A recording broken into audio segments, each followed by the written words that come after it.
Hello. TYBA भारतीय साहित्यशास्त्र ह्या आपल्या 5 नंबरच्या पेपरमध्ये काल तुम्हाला अलंकार विचार आणि भरतमुतीचे रससूत्र हे 2 भाग आपण घेतले. आता अलंकार हा जो आहे, ह्या अलंकारावरती मर्यादा कोणत्या पडतात, तर अलंकार हा कवितेचं सौंदर्य वाढवणारा घटक आहे असं लक्षात आल्यानंतर प्रत्येक त्या काळातल्या पंडितांनी अलंकारांची निर्मिती केली. म्हणजे भरताच्या काळात जे 4 अलंकार होते ते एक शतकानंतर तुम्हाला दिसून येईल पुढच्या काळामध्ये ते वाढत गेले. म्हणजे भामहाने 36 अलंकार निर्माण केले, मम्मटाने 61, मग रुय्यक नावाचा होता त्यांनी 77, मग अप्पय्या नावाचा होता त्याने 125, अशी 150च्या वर अलंकाराची संख्या गेली.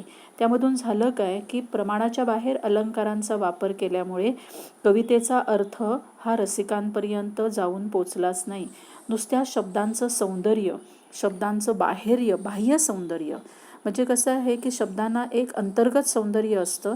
अंतर्गत सौंदर्य कसलं असतं? आशयाचं, त्याच्या अर्थाचं. कविता कोणता अर्थ सांगते, कविता आपल्याला काय बोध करते, तिचा शब्दातला शब्दशः अर्थ जो आहे तो आपल्याला किंवा आशयात्मक अर्थ हा आपल्यापर्यंत पोचला पाहिजे. पण तसं न होता अति तिथे माती ह्या न्यायाने अलंकाराचं प्रमाण वाढवल्यामुळे कवितेचा आशय लोप पावला. कविता कठीण झाल्या, त्या लोकांना कळेनाशा झाल्या.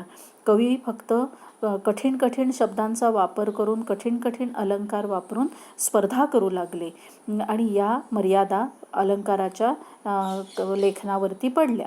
त्यामुळे त्या काळामध्ये झालं काय की अलंकाराकडे बघण्याची मानसिकता एक ह्यांनी वेगवेगळ्या व्याख्या करून अलंकारापासून ते दुरावताना दिसून येतात.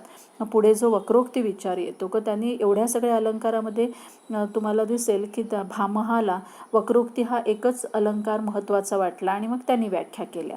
पण इथे दिसेल पुढच्या काळामध्ये की ज्याला आपण हे एवढे अलंकार लोकांनी वापरायला नकार दिला.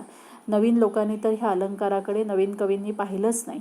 मग त्यांनी ज्या शब्दांचा वापर केला ते शब्दच त्यांनी अशा पद्धतीने वापरले की ज्यामध्ये प्रतिमात्मक अर्थ होता, ज्यामध्ये प्रतिमा होत्या, प्रतीकं होती. जसं म्हणता येईल नववधू प्रियामी बावरते, तर ती नववधूची प्रतिमा जी आहे ती अतिशय सूचक अर्थाने संपूर्ण कवितेत येते. औदुंबर नावाची कविता आहे. तर औदुंबर ह्यामध्ये कसं आहे, औदुंबर म्हणजे काय, उमराचं झाड. हे कसलं प्रतीक आहे, तर दत्ताचं प्रतीक आहे. दत्ताचं वस्तिस्थान तिथे असतं. आता दत्त हा कोण आहे, हा संन्यस्त माणूस आहे. त्यामुळे औदुंबर जे आहे ह्या संन्यस्ताचं आणि साक्षात दत्ताचं हे काय आहे, स्थान आहे. अशा पद्धतीने शब्दशः अर्थाच्या बाजूला जाऊन प्रतिमात्मक अर्थ जो आहे तो अशा शब्दांकडे बघण्याची मानसिकता आधुनिक काळामध्ये वाढली आणि परंपरेतून आलेले उपमा, अतिशयोक्ती वगैरे ह्यासारखे जे आहेत हे सगळे अलंकार आपल्याला दिसून, जसं फुलराणी. आता फुलराणी ह्या कवितेमध्ये काय दिसेल, ही एक प्रतिमा वापरली की फूल ही कधी मुलगी होऊ शकते का, इथे मुलीची भावना व्यक्त केलेली आहे की फूल जी आहे ही कळी म्हणजे मुलगी आणि ती फुलली म्हणजे ती यौवनात आली, ती प्रियकराच्या प्रेमात पडली. मग हे फूल कोणाच्या प्रेमामध्ये पडलं, तर सूर्यकिरणाच्या. आणि ते वाट बघू लागलं दुसऱ्या दिवसाची की कधी माझा प्रियकर मला भेटेल. आणि मग तो प्रियकर भेटल्यानंतर त्या कळीचं फूल होतं, अशी ती कथात्मक कविता आहे. त्यामुळे तिथे फुलराणी ही जी कविता आहे तर फुलराणी ही प्रतिमा बनते एका बालिकेची, एका कळीची. आणि कळीमधून मुलीचा विकास कसा होतो, ती यौवनात पदार्पण कशी करते त्याचं. तर काळाच्या ओघात अलंकार आज तुम्हाला दिसतील कोणीही अलंकारामध्ये काव्यलेखन करत नाही. वापरले तर साधा रूपक, उपमा किंवा ज्याला म्हणता येईल अतिशयोक्ती ह्याच्या व्यतिरिक्त काही ह्याचा वापर करत नाही अलंकाराचा. मग त्याची जागा कोणी घेतली, तर प्रतिमांनी घेतली, प्रतीकांनी घेतली. आलं लक्षात. त्यामुळे अलंकार हे नष्ट काळाच्या ओघामध्ये ते दुरावले. नवकवी जे आहेत त्यांनी अलंकाराच्या मर्यादा ओळखल्या की प्रमाणाच्या बाहेर अलंकार वापरले तर ते आपला कवितेचा अर्थ पोचणार नाही. आणि मग आधुनिक काळामध्ये अलंकाराची जागा प्रतिमांनी घेतलेले दिसेल. इथे अलंकारावरती आपल्याला एक टीप विचारली जाते. त्याच्या पुढचा जो मुद्दा आहे की ज्याचा उल्लेख मी काल केलेला होता अलंकारामध्ये, ज्याचं नाव आहे वक्रोक्ती. वक्रोक्ती हा स्वतंत्र टॉपिक पण आहे. त्याच्यावर आपल्याला टिप्पा किंवा मोठा प्रश्नही विचारला जाईल. तो वक्रोक्ती जो आहे तो भामह नावाच्या पंडितांनी, मीमांसकांनी, पंडित किंवा मीमांसक म्हणतात ह्या संस्कृत अभ्यासकांना, त्यांनी तयार केलेला तो विचार आहे. मुळात वक्रोक्ती ह्या अलंकाराच्या मुळाशी चमत्कृती म्हणजे काहीतरी चमत्कार, म्हणजे जे सर्व साध्या सामान्य शब्दामध्ये तुम्ही सांगू शकणार नाही किंवा सामान्य शब्दांमध्ये सांगितलं तर तुम्हाला ते फारसं काही आकर्षित करून घेणारं होणार नाही. अशा वेळेला असाधारण असामान्य भाषा वापरायची. म्हणजेच कशी तर थोडीशी रंगरंगोटी करून सुंदर भाषेचा वापर करायचा. जसं मी तुम्हाला काल उदाहरण दिलेलं होतं की प्रियकर जो आहे तो आपल्या प्रेयसीचं वर्णन करताना कसा म्हणतो, कोणता मानू चंद्रमा भूवरीचा की नभीचा. लक्षात तो त्याला असा प्रश्न पडलाय की अरे माझ्यासमोर एक चंद्र दिसतोय म्हणजे माझी प्रेयसी, आणि एक आकाशामध्ये मग चंद्र दिसतोय. आता हे एकाच वेळेला मला 2-2 चंद्र दिसायला लागलेले आहेत, त्यामुळे ह्याच्यातला मी कोणता बरं खरा मानू.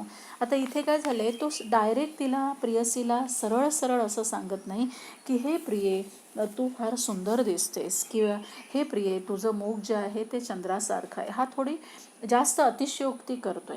त्यामुळे भामहाने काय सांगितलं की अलंकार ह्या कल्पनेला जर वक्रोक्तीची साथ असेल, अलंकारामध्ये असा तिरकस वापर शब्दांचा केला तर काय होईल, किंवा हा शब्दांचा असा चमत्कार तुम्ही करून दाखवला आणि ही जी भाषा वापरली जाते ही कवीची भाषा, त्याला तो काय म्हणतो ही खास कवीचीच भाषा आहे.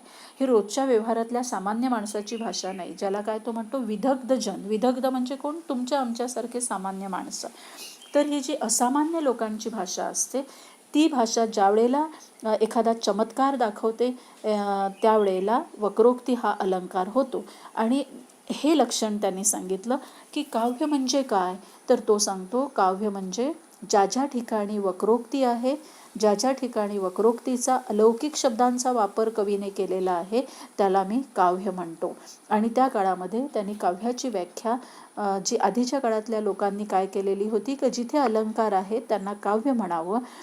आणि अलंकार म्हणजे सौंदर्य वाढवणारे घटक आहेत, अलंकार शोभा वाढवणारे घटक आहेत, त्याच्याशिवाय कविता जन्मालाच येऊ शकत नाही असा जो एक लोकांनी प्रचार केलेला होता किंवा मत तयार करून लेखन करत होते, त्याला विरोध दर्शवताना ह्यांनी वक्रोक्तीचा विचार भामहाने मांडला.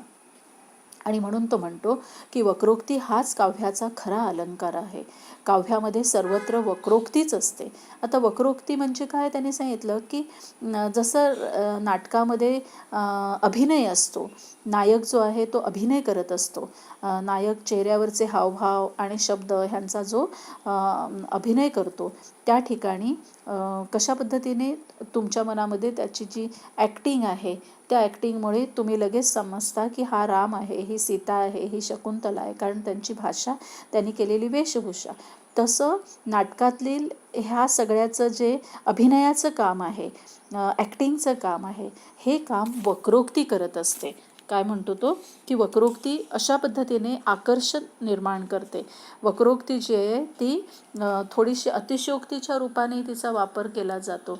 म्हणजेच भामहाला काय म्हणायचं आहे, वक्रोक्तीचा भर हा अतिशयोक्तीवरती असतो.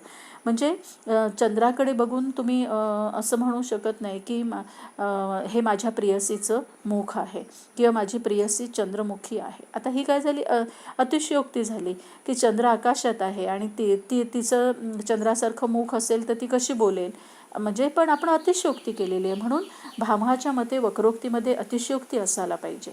म्हणजे काव्यामध्ये काय सांगायचं आहे आणि कसं सांगायचं आहे याला त्यांनी महत्त्व दिलं. त्यांनी मांडणी कशी केली पाहिजे ह्यावरून रसिकांपर्यंत कवितेचा आनंद जाऊन पोचेल. आणि म्हणून वक्रोक्तीमध्ये त्याचं मूळ उगमस्थान जे आहे ते आपल्याला दिसेल की ज्यावेळेला आपण मुखचंद्र म्हणतो, करकमल म्हणतो, हे जे शब्द आपण वापरतो त्या ठिकाणी थोडंसं आपण एक पद्धतीची अतिशयोक्ती केलेली असते. आणि त्या कालखंडामध्ये हा त्याचा वक्रोक्ती विचार जो आहे तो इतका प्रभावी ठरला. आणि त्या कालखंडामध्ये जी नाटकं लिहिली गेली त्याच्यामध्ये थोड्याशा मर्यादा की लोकांनी मग वक्रोक्तीचा वापर करायला सुरुवात केली की जरा तिरकस वापर केला की झालं. मग त्या काळामध्ये कालिदासाने जे नाटक लिहिलेलं होतं त्याचं नाव काय होतं, मेघदूत.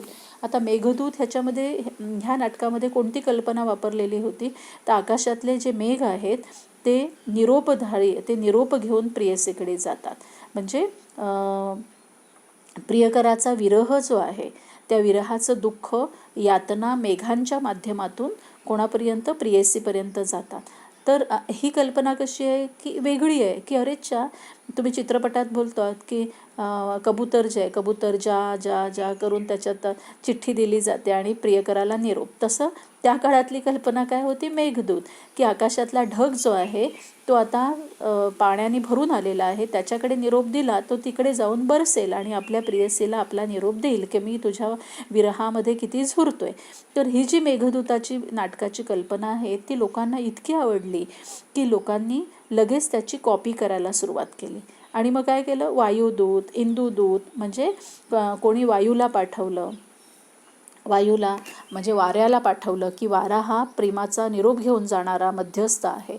आणि अशा पद्धतीने कल्पना तीच, जशी तुम्ही हिंदी चित्रपटामध्ये बघतात की कल्पना एकच असते पण त्याच्यातली व्यक्तिरेखा बदलत जातात.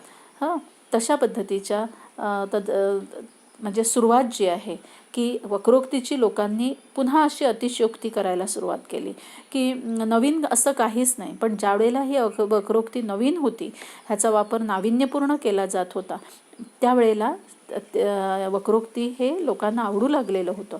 पण काळाच्या ओघात वक्रोक्तीचा वापर कसा केला, अतिशयोक्त केला, प्रमाणाच्या बाहेर वापरायला सुरू, त्याच्यामध्ये नाविन्य राहिलं नाही आणि त्याच्यामध्ये तोचपणा आला. हे काय, नाव बदललं, प्रेयसीचं नाव बदललं आणि वाऱ्याला वाऱ्याकडून मेसेज जो आहे, संदेश जो आहे, तो निरोप जो आहे तो प्रेयसीपर्यंत पोचवला. बस. म्हणजे काय, त्या मेघांच्या जागी वाऱ्याचा वापर केला. अशा पद्धतीने लोकांना त्या कल्पनेचाही कंटाळा आला. आणि इथे तुम्हाला दिसून येईल, अति तिथे माती ह्या न्यायाने वक्रोक्तीची कल्पना पण ही इथेच थांबली. आणि भामहाचा विचार फक्त त्याचा जो सहकारी मित्र होता त्या काळातला, सहमती, त्याच्या मताशी प्रामाणिकपणा असलेला असा कुंतक नावाचा जो आहे तो पुढच्या काळात येतो, त्याला फक्त हा वक्रोक्ती विचार आवडतो. ह्याच्या व्यतिरिक्त कोणीही वक्रोक्ती विचाराच्या जवळपास फिरकताना दिसत नाही, कारण त्यांच्या लक्षात आलं की वक्रोक्तीवरती पण मर्यादा आहे. थांबूया आपण इथे.